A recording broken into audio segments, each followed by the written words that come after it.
Sa'kin ba ma'am ay ayun ano kasi may mga nabasa nga rin po tayo na parang, little hope, na ma-retrieve pa po yung mga stolen po ng mga jewel Mm. po.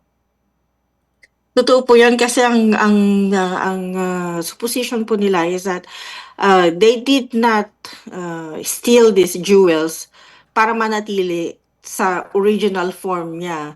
It's not Hmm, like painting, hindi mo kasi puwedeng pira-pirasohin yung painting. And with sa jewels puwede mo siyang tunawin at kuhanin lang yung bato. But of course, yung historical value goes to the time na tinunaw mo yung kanyang original form.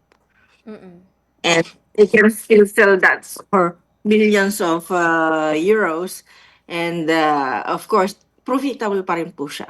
mm, But in the sense na ang patrimonial loss is invaluable. Like what I said, some of the French people are getting depressed about it mm, kasi they consider it as part of their national identity. So when you touch the national identity of a country, I think it is a mourning for the whole population. And not only for the French, it's actually a loss for the world. Kasi once it's unmounted or dismantled, whatever one you want to call it is something that it's history undone. Well, I'm just hoping that sana maging maigi yung ating situation sa atin kasi we also have a lot of big things going on in the Philippines and they are watching everything that is happening there, especially mga investors. Uh, they have sort of like lost faith sa Philippines when it comes to the corruption that's happening around.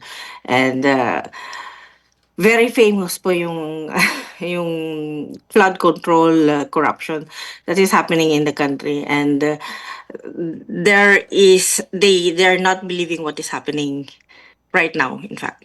So sana it gets better. Of course, it's not everywhere, but we as a people must really unite to surpass this trial as well.